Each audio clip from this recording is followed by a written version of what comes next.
So you've often heard me say, your talents can take you where your soul can't keep you. What does that mean? When the pressures come on you, when the weightiness of decisions, when long hours want to push against your body, is your health up to it? When difficult people and competitors and rivals want to eliminate you from the process, eliminate you from the prospects. When that happens, what will your soul do? How will it behave? Will it draw in like a turtle? Will it blow up like a flame? Will it go hard as granite so nothing ever gets in? Will it become sullen and moody, and every time you turn around you're brooding and you whatever, because that's the only way your soul knows how to mend itself, or at least contend with its discomforts? Because your soul must do something with everything that happens to you in life. There are things that it does overtly, and then there are things that it does covertly. So you have got to get to a place where you begin to recognize when your soul has taken control of a circumstance that will destroy your life. And will your soul's control over that circumstance resolve it or destroy it? Many of you know the thing you just had to say. You had to speak out of your mouth. I'm sorry. You had to be heard, even if it cost you your livelihood. That's a soul out of control. That's a soul program for self-sabotage. Did you hear that? So do you have a sabotaging soul? Does your soul's answer to everything end up being sabotage? Cut you off. You become unpleasant. You become unruly. Nobody can tell you. And you also become paranoia. You start seeing what isn't there, hearing what isn't said, and really blaming things on people that they haven't done. Your soul will do to you things that are damaging, and you will blame it on others because your soul is doing it and has been able to get away with it for a lot of years. So do you have the soul for the success you seek, the success you desire? And that within that soul, there's a host of things that we have to make decisions on. All of us, we have to do it, because your soul will always cast the deciding vote for the outcome that you say makes you feel the best. I will say that your soul will always cast the deciding vote for the outcome that you say makes you feel the best. For example, your soul, for you feel good after you tell people off. That's the solution, but that's a reward. That's a treatment. I got it off my chest. So your soul will keep doing that. It will do it indiscriminately because it will do it autonomically. It will just do it because that's a normal consequence of being challenged, feeling indignant, feeling like somebody's not going to get over on you, defending yourself from a pain that you can't get rid of anyway. Because, see, a lot of us, you have literally, it's kind of like a condition. You have conditional soul aches, soul pains. It's a condition. You every day, and you don't realize it until you get real quiet and realize you can't be quiet. Your soul never shuts up. It's never at peace. It never can get into full happiness mode, full content mode, full security mode, because it's always working in the background like that operating system that keeps you on guard for when your control is threatened.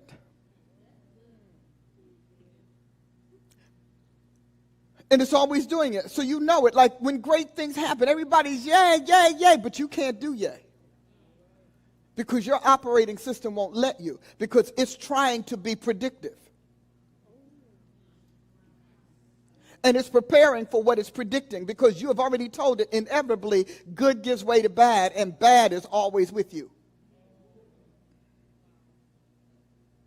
So it's always, so people are celebrating. And here's another thing. You get addicted to the pity attention. You like that pity attention, you know? And so you get addicted to that, and people are having a great time, but you are sitting there unhappy off to the corner. You can't talk. You can't socialize. You can't relate because you need to send out that magnet for pity. You can't engage because you live for these words to be said to begin the machine, the mechanism that reinforces your own sorrow. And this is the word, 3 little words. What's the matter? Those are your attention words. You need people to constantly ask you what's the matter so you can do that feigned denial. Nothing.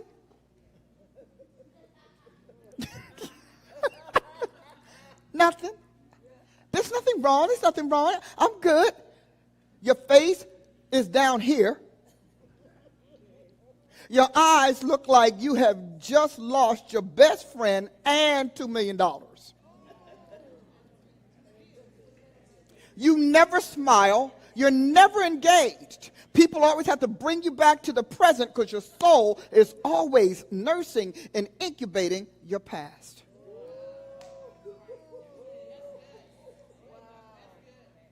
And in that role is always judging and criticizing and condemning. Judging, criticizing, and condemning. And that has to do with so many things that we'll walk through as we continue into this series. But you need to understand that your soul is the mechanism of all of your emotional output, your psychological output, your desires, your appetites, your angst, your angers. Your soul is constantly handling that. And you are giving it permission to take the lead because you yourself don't want to be emotionally honest. Emotional dishonesty is this. What's the matter? Nothing. So your soul is programmed to being dishonest about what's going on inside it. What has caused your depression? What has caused your dissatisfaction? Why you're disappointed? Why you're hiding it? And you're hiding it simply because you have not grown up. Kids hide, adults confront. So this is literally a child-rearing, nurtured habit, emotional habit. So you think about your physical habits. You don't think about your emotional habits that you habitually make people feel uncomfortable in your presence. And you deny an emotional state that is literally infecting the atmosphere. And you deny it because as a kid, who cares? But you have not let the little kid go. And in the same way, the little kid throws tantrums, you still do it as an adult. You just do it non-verbally. So the little kid goes in a room, puts their face in the pillow, and bangs and screams. You put your face in the pillow so nobody hears you because you don't want to get your butt whooped. See, it's your little child. You never grew up, and you keep calling it something else because the feelings and the incidents and the experiences are in the present. But the control mechanism is still in the past, which is why you get mad over this and you get mad over nothing and you're offended over this and you're offended over that and no one can talk to you and no one can correct you and no one can even ask you what's wrong because you want to bring them into this theatrical drama of I'm okay, I'm fine, I just don't feel like talking. No, because I'm using this emotion to punish you or to attract attention that I can literally punish with denial. And so by the time the party's over, 15 people have fed your child. What's the matter? Nothing. Well, you don't look like you're enjoying yourself. I'm okay. Denial, that's emotional dishonesty.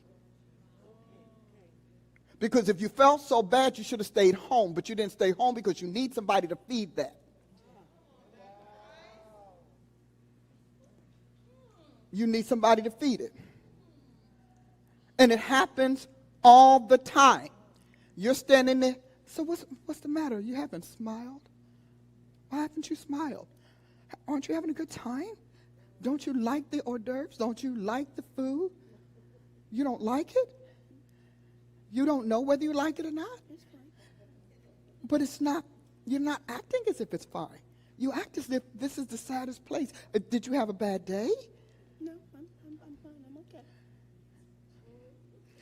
Well, why can't you join the festivities? I mean, you're not talking to anyone. You're sitting over in the corner. Why are you by yourself? Well, I just need to be here. I'm okay right here. But you're in a corner. No one's here with you. Everybody's over there. You're not even playing the games. You don't want to play the games. No, I'm okay where I'm at. I'm okay. I'm okay where I am. But we don't know where you are. I had to laugh. Oh. You know where you are. I'm here. But are you here? You know? And if you have coworkers, they're going to try to ask what's going on. And you're like, and then eventually this is what will happen. When you do that one time too many, the people who know you become disgusted. Well. And then they begin to shrug you off. So when you have a real thing, nobody believes it's real. Because, and this is what they'll say, oh, that's just so-and-so. They always say, no, don't even pay it any attention. Listen, don't even give it any attention. And they start instructing people on how to ignore and dismiss you. And the next thing you know, you have a real crisis and calamity and nobody cares. Nobody. Because your emotional habits have so disappointed people and so jaded them about your makeup that they don't care whether good or bad happens to you. Because you've used your emotions as a cudgel, as a weapon, as a punisher. But you've also used it as an emotional panderer, pandering for emotions or pandering for attention and responses that feed that thing. And sometimes you wake up and you're like, well, that's not me all the time. But there are certain situations, lack, embarrassment, desire, fantasy. Those are all things that when they cross this emotional barrier, this emotional brigade of yours, they start that thing in motion. They wake up that kid. They wake up the disappointment. They wake up the resentment. They wake up the anger. They wake up the disturbance. They wake up the tantrums. They wake up the selfishness. They wake up the demands. And so that kid couldn't voice it for numerous reasons, either because they did not have the language to articulate it, or they were in environments where they were to be seen and not heard, or perhaps they were just raised to stay in a kid's place, or by parents who were indifferent to them. Whatever the reason, and they are numerous, because we are fearfully and wonderfully made, it doesn't take much more than a pin drop for that kid to wake up. It's like putting a fussy baby to sleep. And so to be in relationship with these people is to walk around on eggshells and tiptoe all the time, because you don't know who you're going to meet. Who showed up for work this morning? We don't know. We don't know who's going to show up for work. We don't know who's going to come out at the next call. We don't know, because there is no cohesion in that soul. It is fractured, it is fragmented, and in the soul, this particular adage still applies: the squeaky wheel gets the grease. So whatever the squeaky wheel is, that's who the soul will show. So I'll wake up this kid, or I'll wake up this cry. All of us have had babies or heard babies that cry, and you knew they weren't really crying. You knew there was no sorrow or suffering or anything to it. But the child just whined. Some people do this because their parents literally raised them to think whining is an acceptable form of communication and displeasure. So these are whiny adults. They whine about everything. You know, don't they? The whiny adult. But these are all, your soul is the one thing that is uniquely you. It comes into the world with you. It is the reason that you are in the world, that you remain in the world, and it is the one thing that you get to program or manage all your days. The problem is parents do not develop their children's soul. Parents feel like the soul has this free pass, and that it is nothing but a literal massive sponge to take in what it wants to take in. Now, they'll control your behavior if you embarrass them. But most times, you'll hear them say, yeah, well, that's just her way. Yeah, well, his way. Well, he gets mad about that. Yeah, well, they just don't. You literally give the soul the permission to be unruly. And in a kid, people think, isn't that cute? At 16, you're a mean girl. You're a bully. And at 21, you're a misfit. You see how that happened? And so not teaching your children how to handle their emotions, which is probably the largest part of their life. You know, there is this argument as to whether people think more than they feel or feel more than they think in a given day. I would have to say that if the emotions were first, I would have to say that they feel more than they think, because the thoughts or the brain needs the emotions, information for the body to behave a certain way. So you're talking about raising up these people that say, well, I just never tell my people no. But life tells your kid no, which is why they're killing themselves, because life is saying no. You may have the money to buy yes anywhere you want, but life is saying no. And life will say no. And it will say no through destructions and destructive behaviors.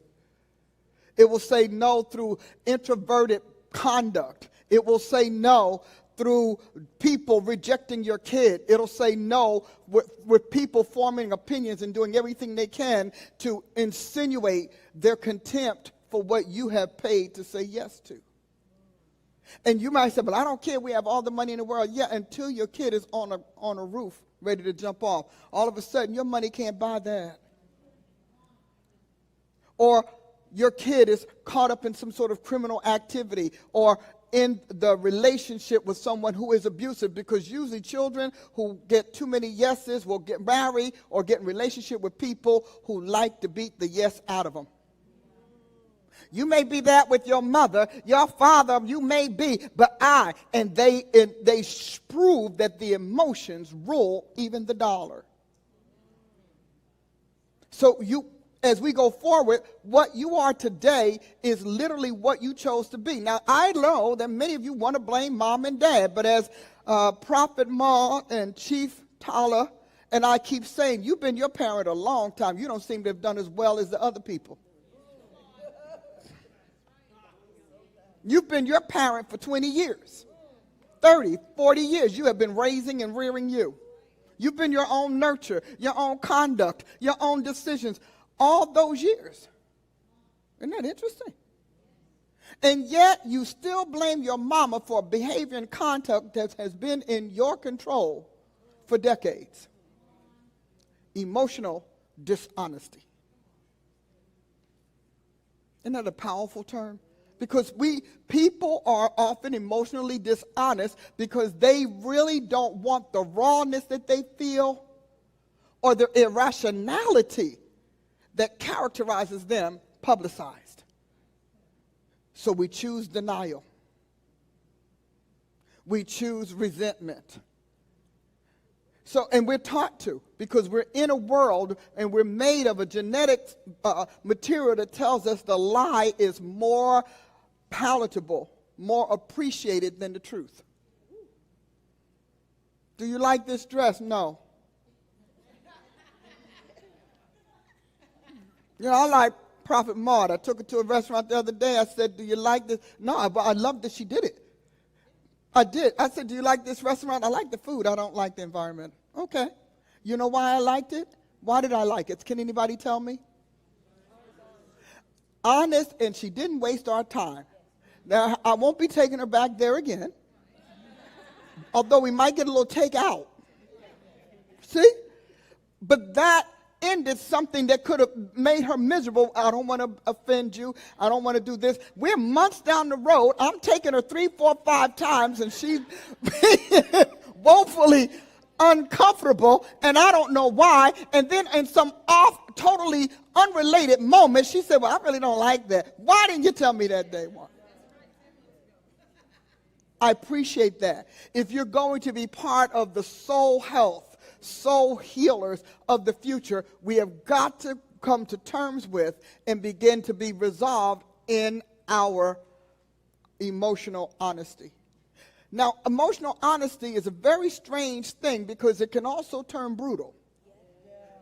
Okay? Because it literally can be a rod or a staff or a weapon in a club.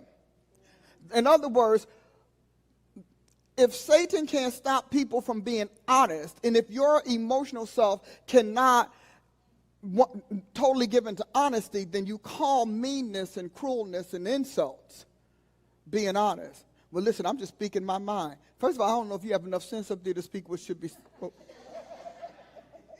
That's my thought. That's just, I'm wondering. But there are other things, other factors that become important. Critical thinking.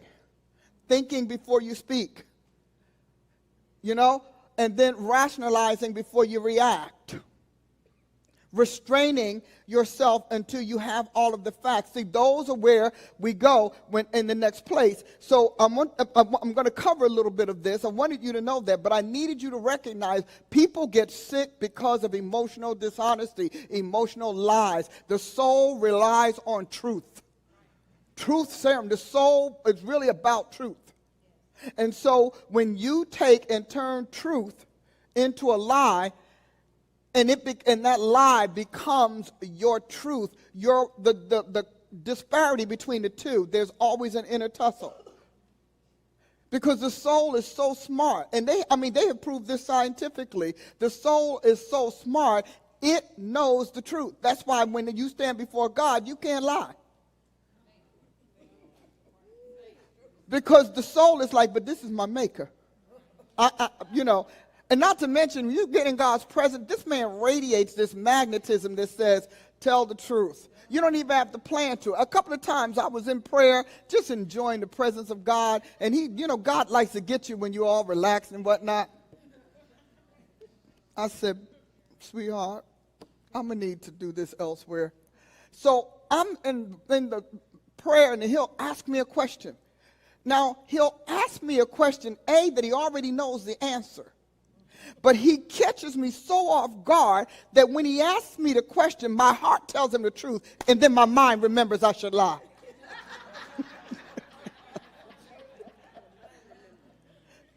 My heart says, Lord, and then after that, my mind will say, you don't want to say that to God. That's not what you ought to say. You need to find something else. You could have said it better. He's going to be mad at you. Look at you. You're hurting his feelings. We go, and all of that happens in lightning seconds, which is why your soul can stack and stock lies and deceptions all the time. Because defensiveness, you are even defending yourself from God's disapproval. From God's offense, because you feel like God's disapproval is going to be judgment, and judgment is going to be hurtful, and something you want is not going to happen. See, we go all the way down that line. We just go all the way down to the end. So it's easy to say, I'm fine, Lord. Some of you all can't get a breakthrough in God because you're not emotionally honest and you treat him as if he's ignorant. Because God already knows. He's like he is the maker of the lawyer that knows the questions and their answers before they ask the questions. God does not ask you a question because he doesn't know. He asks you a question so you can come to know. because he knows you're hiding this under layers and layers of defenses and protections and shelters and shields that's going to take him a lot of years to get rid of. And there are some of your blessings are tied to that truth. We always think judgment is tied to truth, but blessings are tied to truth. For example, you keep telling God, I don't care that I live here. Well, that's not true. You do care. Because when you're not in God's presence, you fuss about everything. The crack in the wall, the tilted floor, the people that's too noisy, the fact that you can't get apart. I mean, you got everything out there. There's a whole grocery list. You've just never put them together. And so God is like, do you want a new place? No, Lord, because, I can't afford it. I mean, this is okay. I don't mind. So I had to learn that. So God said, I asked God one time, I will never forget. I said, God, why don't I ever have big numbers? He said, because you keep telling me the small ones are fine. I said, huh? See, we're being coy. We're trying to be flattering. God hates flattery. And so we're flattering him by pretending we're really super content with what's going on, when in fact we're not, and we're blaming him for it. So he asked me one time about something. He said, well, you want so-and-so and so-and-so? Listen, Jesus, I'm going to live with that, but let me tell you what I want. And I'm honest. Now, he's not going to deal with you asking amiss. My friends got it, so I should have it. He's not interested in that. But I tell him honestly, no, I'm in the house I'm in right now because I told him I didn't like all of those other ones. Like he didn't know I didn't like them. I was not informing him. I was actually being honest, creating a platform for my faith to move into his solution. When you deny, you can't have faith because denial is rooted in fear. And fear hath torment. So God and I, we have over the last several years, at least the last 8 or 9, we've come into a whole different place. And he tells me, I don't like lies. So all of those denial, I didn't do that, I didn't mean that, that's not what I mean, you misunderstood me, that's Satan talk. Devil talk is all about denial. It's all about lying. God talk is all about truth. God, I'm sorry I feel this way, but I'm stuck. So if you can help me, I'll be really happy. I'm honest with them. I'm like, God, I am so hot now. Holy Ghost, I don't even, Jesus. Help me, God Almighty, Lord. I am ticked, Jesus, ticked off. I know I'm wrong. I know I'm going to have to repent for this tomorrow. As soon as I get a good night's sleep, I'm going to wake up, repentance. It's going to be great, Jesus. But right now, I am disturbed. I don't even know how to ask you to fix it because I'm too busy feeling the mad. I can't even figure out what to ask. Like, Jesus,